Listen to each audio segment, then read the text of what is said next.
Hej vänner, det är dina Vakurleiki.fo och jag vill bara sända en stutt och hälsan till tykkum. Nu är inte som ordentligt torsdagsvideo kom ut i det, men vi stadigvæk gärna sända dig en hälsan och uppmuntra dig och fortälla dig sindur vad händer, hur en torsdagsvideo kom ut där. Det tror jag att jag har haft något gjort som är ordentligt gott och så är det samtidigt snickröv. Med annat så har jag ju också haft några gjort vid hemsidan. Det som de ämnen som jag har nu om förlovelse, täcka och sex och tjunaband täcka nekva fyra tui, så det är några som relaterar tui, men samtidigt ämnen som jag har och mätaliga spännande och jag vill gärna göra mitt bästa att jag förklarar dig. Och du tyckte det är negativa fyra och så t-shirten är som jag kan bara blacka ut så är. Men det är samtidigt så fantastiskt att jag ska söka vad god ser ut här i sindur. Och jag är snöver sin runt och vet jag ska samkomma. Jag har haft söndagsskola, jag har haft ett år kvinnomöte och det är allt ordentligt fantastiskt. Och så och sen vill jag omkring kaffe sandakton och det är ordentligt stort att kunna möta människor akkurat så andligt och prata med dig och uppmuntra dig och bara höra tåra söver.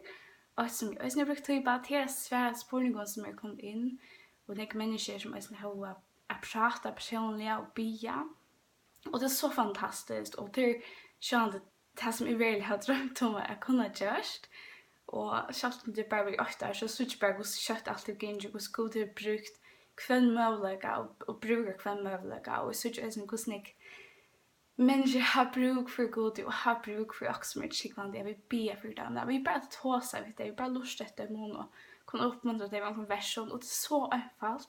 Men det är såna människor som har bruk för det och det är sutt bara hur ser mig själv om inte nej utlödel och jag ser om att tid som är tykvandi hur så viktigt det är det att tid här som tid är så ser god bruka med. Du god har sånig bruk för dikkon och jag har sånig bruk för dikkon och alla andra kan det sånig bruk för dikkon att tid bara villig här som det är och inte luttla det här god bruka dikkon kanske dikkon och lusta som vinner kanske dikkon be för en vinner och det pjöster inte alltid för att det stora åren eller det fantastiska man kan gott bli det luttla och planer med söndagen att det är vi att geva att det är gav första för när jag till god så var de smöjla sig god. Jag tar inte ta sig människor, jag tar inte vittna för dem och jag tar inte be för dem men jag kan gå smöjla till dig. Och jag ofta fick jag spåringen till att kvart alltså klä och kvart smöjlas till och kvart ganska smöjlas så att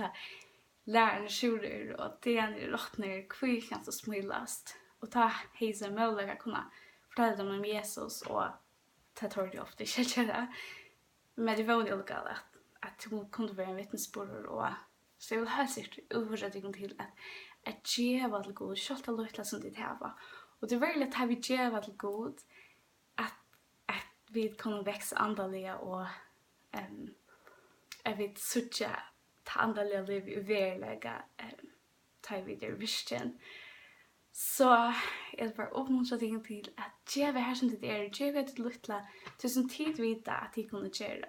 Och minst är till att fylla dig om vi Guds alla tunna dagliga. Vi söker bara oss nu till jag har haft något snäck och så viktigt det är för mig kvant det att läsa Guds ord till att utan det så blir jag bara tom och i sin möte och jag har inga kraft.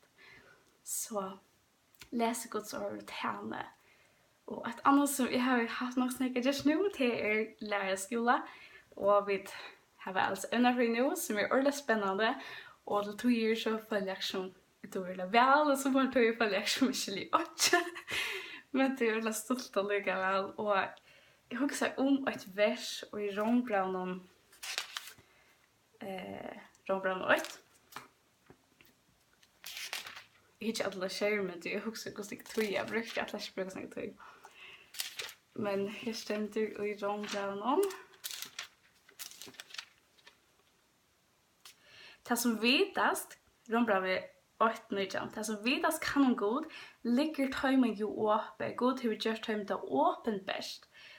Av skjønnelig ver han ser bæg evig kraft og god døvleg han ser sast fra Skaparanum heimsins. Det skilst av verskene sier at de har til unge avsøkene. Og det er veldig det som jeg synes ikke jeg leser altså enda fra så synes jeg hvordan fantastisk alt er, hvordan alt virker så utroligt, og jeg synes ikke bare, wow, god, det er så store. Og det er Guds guddomlighet, Guds kraft, og han sier at andelig det er sast for å skapa han heimsins. Og jeg synes ikke, jeg synes ikke, så har vi jo ikke avsøkene. Så jeg bare oppmuntrer dere at halja vi at tæna god i her som det er og til luttla. Bry vi til luttla, du kan bruke det. Lese Guds ord, og ta det i skola eller til arbeids minst til å huske om Gud, og ta verk som han gjør, det som han viser deg om, bare utdart til den, og for meg er det så, jeg leser altså enda for her så ikke Guds Gud har skapt alt. Så jeg halte det herfra, vi suggest neste torsdag om Gud vil. Bye!